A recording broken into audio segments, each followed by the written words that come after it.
Steelers Nation, welcome back to another episode of the Texas Steel Podcast. I'm Pierce Truxler, joined always by my boy Drake Greenstein, recapping a Week 2 victory out in Denver, Colorado, beating the Broncos. Fresh off it, game just wrapped up a couple of hours ago. We were able to watch it together, thankfully, and a dub is a dub. Can't complain too much about it. But before we dive into any more in depth, Drake, how you feeling, bro? Well, it depends how you look at it, man.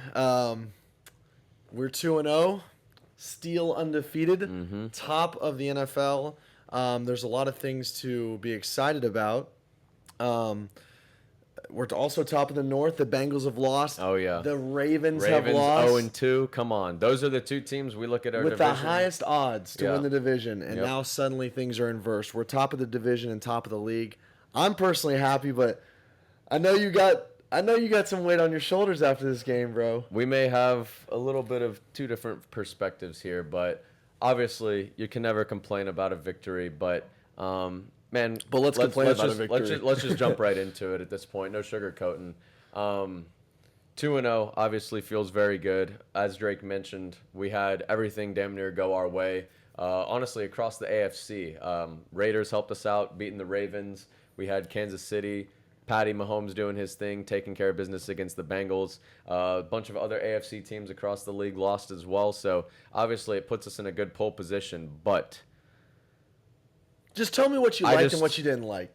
love our defense, bro. I said it the first podcast. This defense is elite. Top two, and they're not two. So I go out to say I think they make more splash than anyone in the NFL. Obviously, the turnover battle is real, man. They keep getting our offense back in good positions to continue to sustain drives. So defense across the board, lights out. Love them.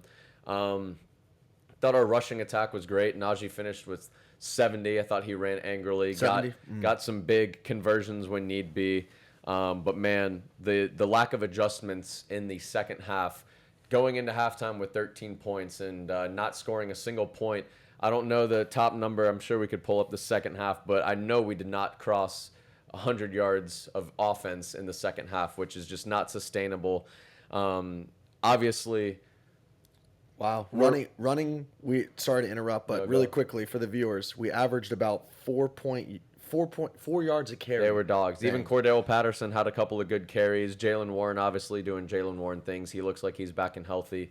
The biggest thing, and again, penalties killed us in this game. We shot ourselves in the time in the foot way too many times. Broderick Jones, brother, I know you're a first round draft pick. You're probably dealing with that elbow injury, but man, brother, this guy stinks. Oh, Broderick. very tough to see. Three penalties over the span of like 5 plays. One was a False laser start. Holding. It should have been a 51-yard gain from Fields to Pickens, which was a sensational throw. I got to give him flowers on that one. But unfortunately, as it goes, I think that was one of the best throws the Steelers made in like the last 4 years. And again, I kid you not. I will show that clip. That was like a freaking dot. and I agree. Yeah. I give it to him. But again, to not see any of that same juice or momentum, Justin Fields looked like a different quarterback in the second half. I'll call a spade a spade. Whether that was Arthur Smith not adjusting in our offensive schemes or play call,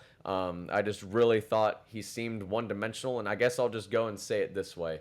If it was Kenny Pickett starting and we saw the stat line, no, don't even laugh here. Just here, like, if Kenny Pickett goes out there, has 150 yards throwing, we win the game because our defense blacks out and just handles business.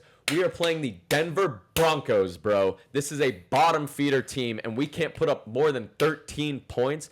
I know we had a lot of penalties go our way, 2 touchdowns basically wiped off the board, but to come out as quiet as we did in the second half is an embarrassment, bro. And again, if it's play calling, if it's penalty, I don't give a damn. We are playing the Denver Broncos. We need more than 13 points because just wait till we see some better defenses and actually need to keep up with our teams where our defense can't hold teams to 6 points when we're going against the Chiefs. Defense, again, nothing but great things to say. But the fact that our offense just lacked the adjustments. Again, am I alone here? Do you feel like Fields dropped off in the second half? Again, I thought he had a great first half. A couple of penalties didn't go our way, but we were flat the second half. I don't think Fields. I don't think Fields had a drop off. I thought every single play that he made in the second half was negated by a penalty. I was laughing because I genuinely, not to be a jerk, bro, but I don't know what else you can ask for him. The pocket collapses. He rolls out, throws a 40-yard dot down the sideline, literally hits Van Jefferson's only arm that was left open, negated by a penalty. Throws a perfect pass to Calvin Austin, converts a huge third down, comes back to a holding. I mean, we're on a 2nd and 1, handoff. Oh, freaking hold on a 2nd and 1. Brings it down to 3rd and 11. Now you're in a tough position. Bro, I don't know what else you can do. I mean, you can put Patty Mahomes back there and he can make the throw. If the holding call is going to be called, I don't know what else this dude can do. I get that we want to have a scapegoat. I completely agree. All of Steeler Nation wants points, but I think you're crazy if you think like the box score once again was misleading, because Justin has the highest quarterback rating in the entire AFC North to date. He's the only quarterback now in the AFC that does not have a single turnover through week 2. He's made smart decisions, and all of his best plays today that would have resulted in points were negated due to other people's faults. Broderick Jones, Van Jefferson, Calvin Austin, multiple plays. Really, I can't really count over my hand, like maybe like the muff snap. I can't really even know if that's that him. wasn't his fault. I don't even know whose fault that is. The but play at the end of the clock was day, winding down. He the wasn't dude, ready. like, let me ask you a question, because I was thinking about this on the car on my way here, because you didn't like that he only threw for 120 yards. Did you or did you not like the hiring of Arthur Smith? I thought it was a good hiring, but Yes. again, Okay, really quick. Let me just. Okay, so short answer, yes. All right, the Steelers made their bed. They hired Arthur Smith, a offensive coordinator that is predominantly known to run the ball, open up the game through play action, and deep shots of that nature. Mm-hmm.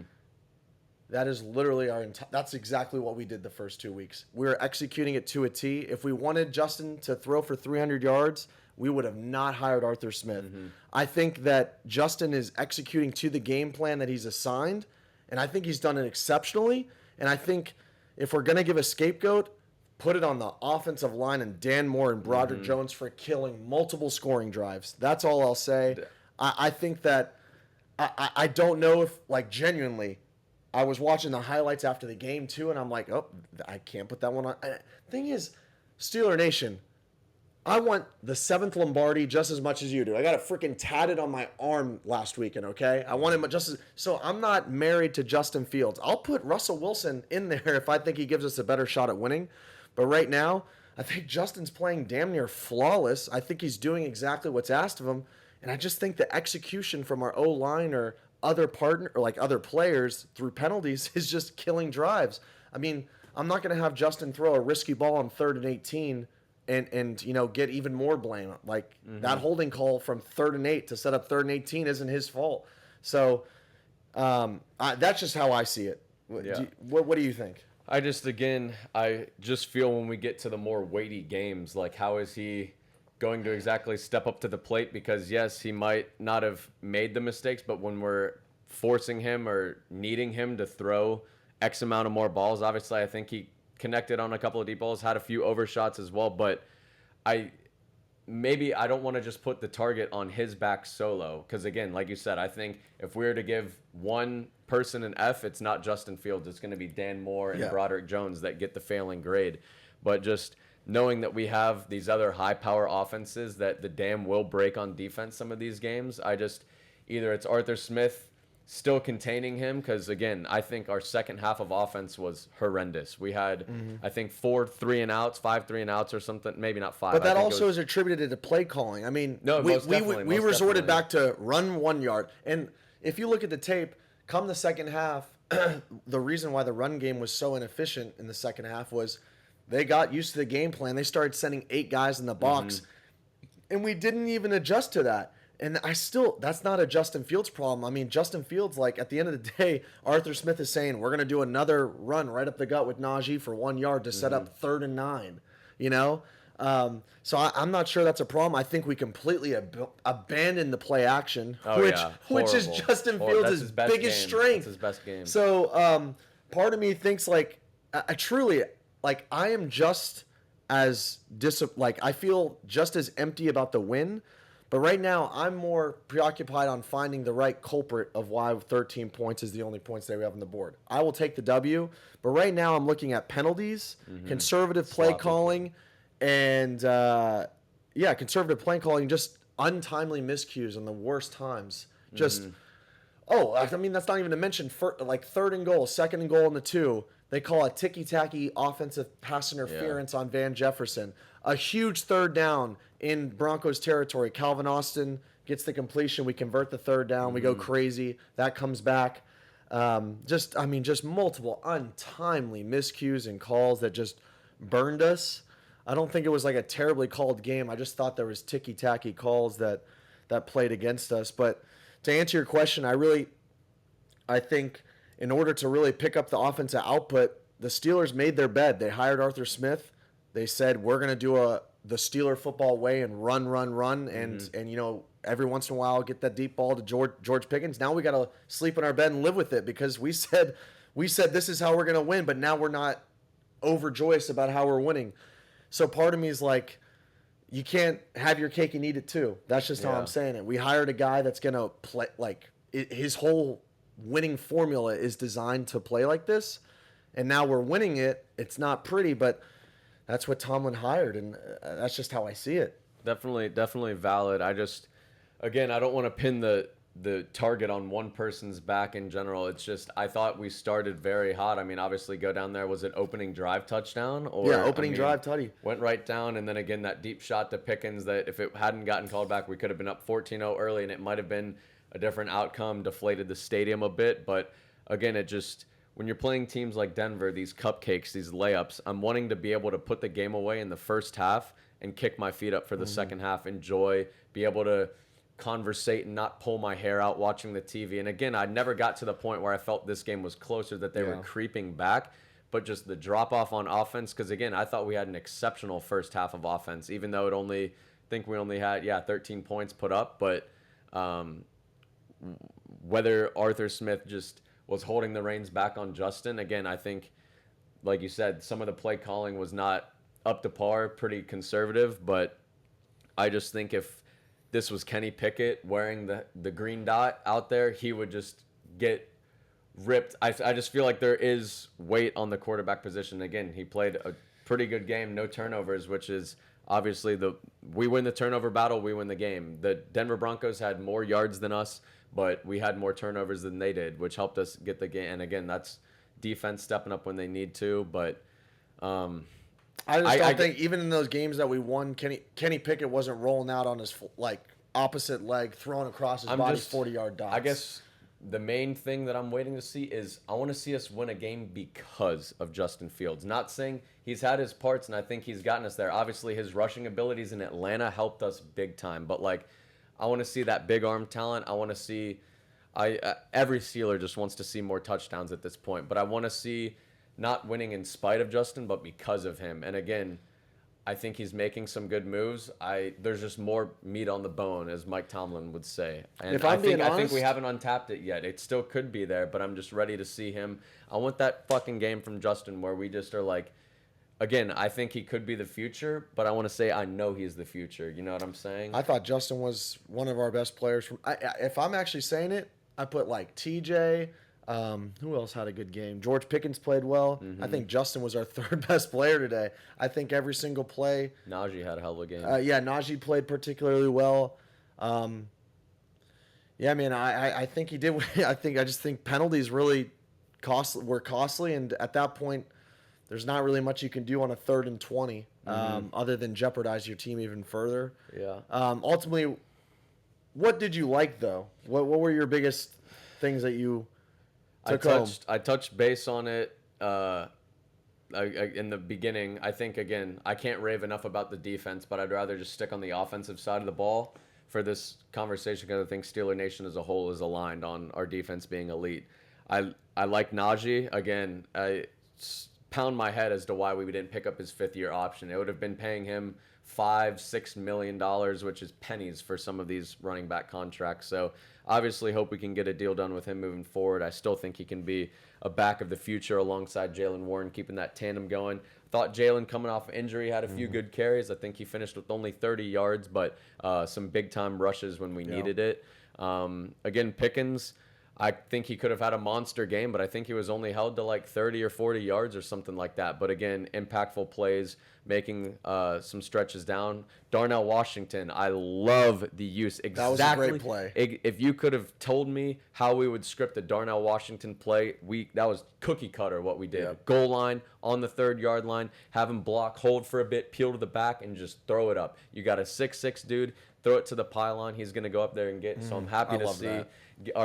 my brother Gage shot in the group chat. He said, I didn't have Darnell Washington on my bingo card being the first touchdown, but neither did I. I'm just happy to see him getting involved because that's instances that we need to use a big body tight end. Yeah. And again, I liked seeing Justin Fields. I liked seeing him connect on those deep balls, even though they didn't get called. And again, I guess that's still my point. Yes, those things weren't in his power with the penalties being called back, but like, show me what you can do the next rep, and go out there. And again, whether that was Arthur Smith limiting, holding the reins in a little bit, I just feel like, okay, yes, you had a great play, but it didn't count. Let's go see you do it again. And we were lacking to see another big deep ball connection. But again, I'm just wanting more. And I guess what I can say to it is, like you said, feeling empty. We win, but we feel empty. I'm ready to feel juiced up for a win where we went in there, clapped them up, handled business, but this feels comparable to like the Tennessee game last year. We won it 20-16. Defense had to get a pick to close it out, and it was just one-sided. But again, target isn't all on Justin's Why did we back. not score a lot of points back then? My argument would be Kenny. These last 2 games, though, against Atlanta and against the Broncos, every time you look at some of those drives, they were negated to penalties. You look at week 1, the pass interference on George Pickens. Could have had 20 plus. The bad, terrible calls on T.J. Watt. Now let's look back. Penalties have erased a 51-yard to completions. We've already showed that. The 2nd-and-1 conversion by Najee Harris in the second half. A touchdown by Pickens on OPI, and the 3rd down conversion by Austin. Those are 4 separate drives in which we were cruising and then set up then a 3rd and long. I think the biggest difference of why I have optimism, and I'm trying to show you why I have optimism, is that the reason that we weren't scoring right now is because of penalties. But the reason we weren't scoring back then was because of quarterback malpractice and lack of talent. Yeah. Now, the reason I have optimism, Steeler Nation, is because penalties can be erased. The lack of talent cannot. At the end of the day, we have a first-round pick selected in the top 15, a guy that has immense arm talent and is now actually starting to live up to a little bit more of potential week by week, and is now is surrounded by better coaching staff and a better team. And I don't think he's holding us back. I think he's pushing us closer to winning than what we were getting with Kenny. Because at the end of the day, those penalties can be adjusted. Yeah. That's just discipline. Discipline. Yep. And the thing is, who does that fall back on? Because penalties both weeks have been egregious on our end. Granted, Atlanta, we had some. I think we need to take a hard look on who's coaching the O-line. Golly, man. Because Broderick Jones. How many yards for penalty? We had to have over 100 yards in penalties. I'll pull it up for you. I'd say 60. But what 70. I will say, this project with Broderick Jones, moving him from tackle to guard, figure it out.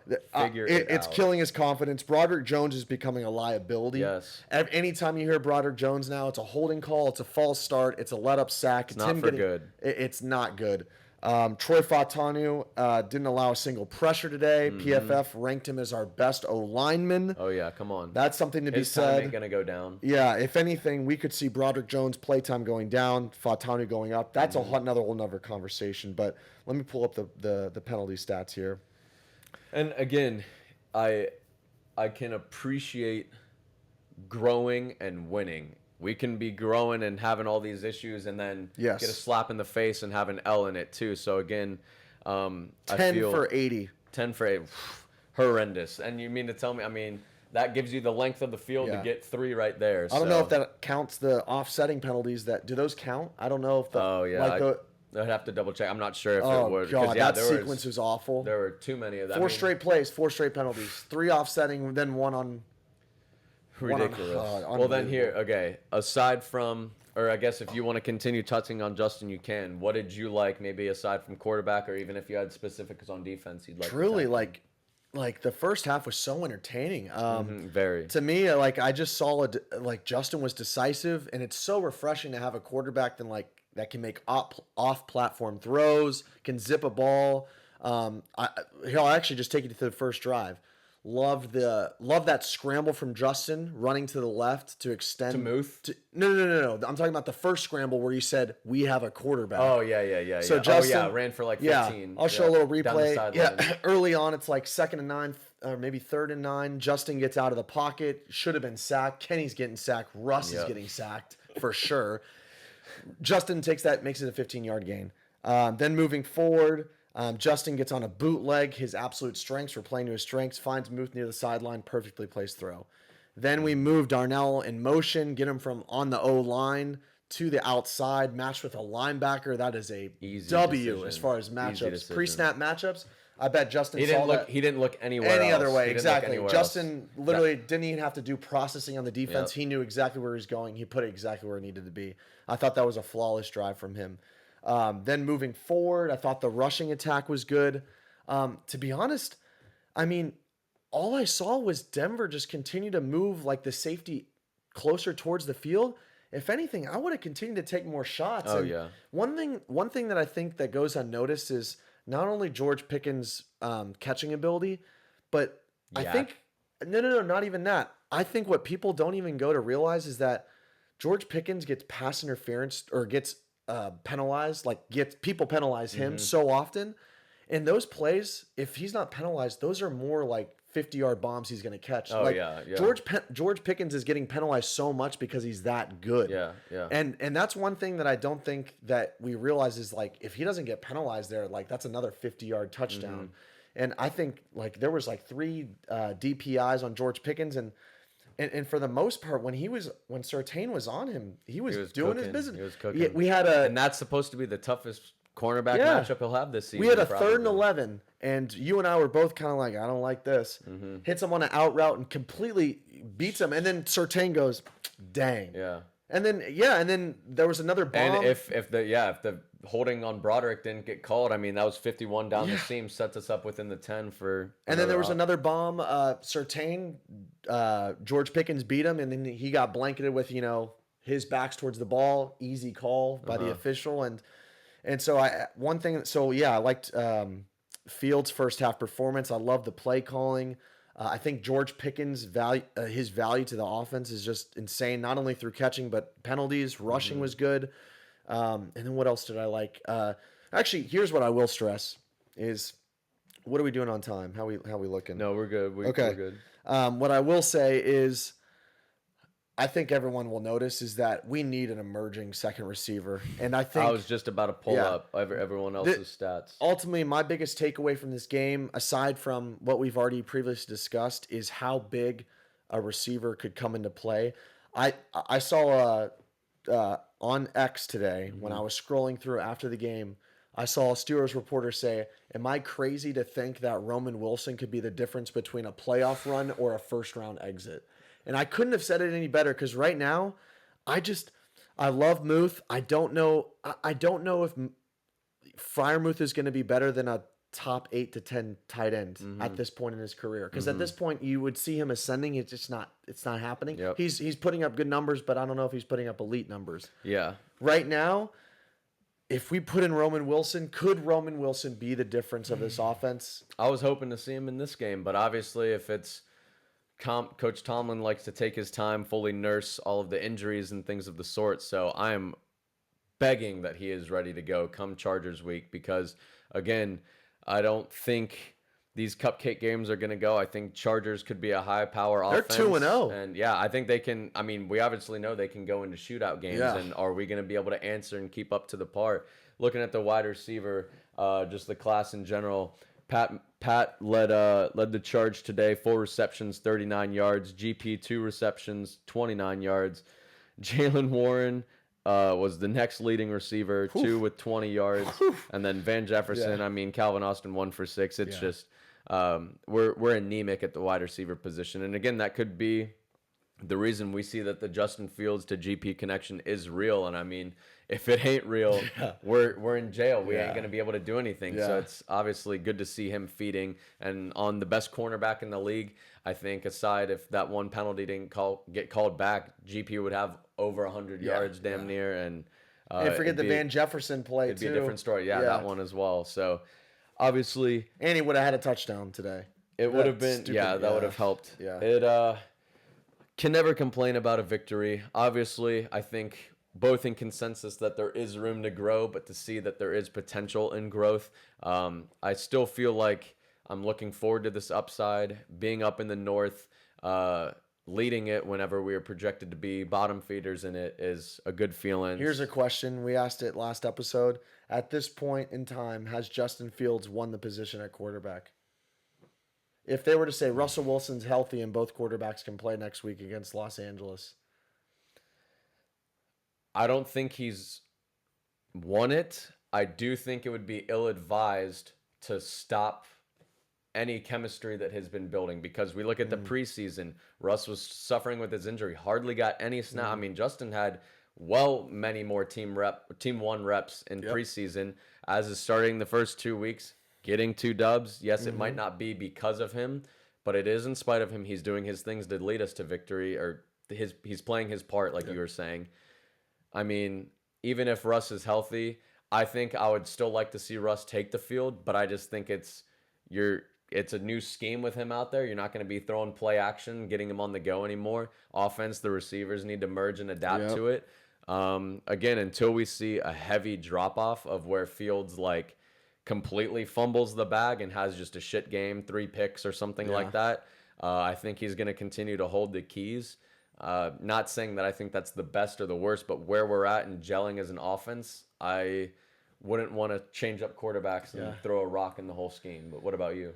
Yeah, I mean, I am in the similar boat, but I will say I don't know if like genuinely, even if Russ was like in prime Russ, I don't know if Russ is going to add much more value than what Justin could have done today. Because at the end of the day, Justin's quicker, bigger, and has a bigger arm than Russ may have ever had, and I'm not sure Russ could do much because.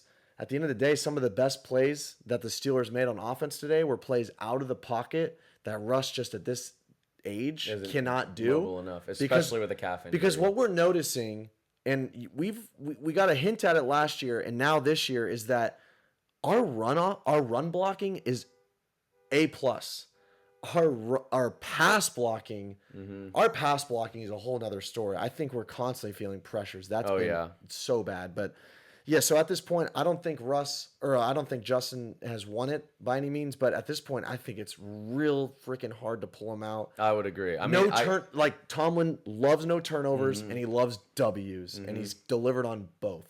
And just again, the gelling, you're gonna trying to be completely, not that the playbook's gonna change, but it is readapting that chemistry from who hasn't even had the majority of snaps in the OTAs and where we're at now. So again, I think it would be ill-advised. Unless again, Justin Fields has a fall to earth moment and he just has the ceiling or the floor falls from under him. I don't see it happening, but going into the Chargers next week, should be excited. First home opener of the season. Acrisure, Hines will be rocking. Very excited to see that. I think it's a 1 p.m. slate, but any closing remarks on this week or further projection into next?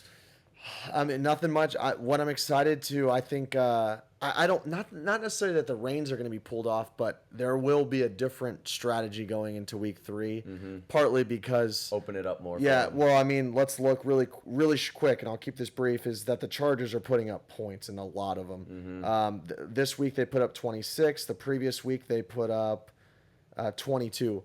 And yeah, I mean, Justin Herbert, that offense is going to be running and gunning.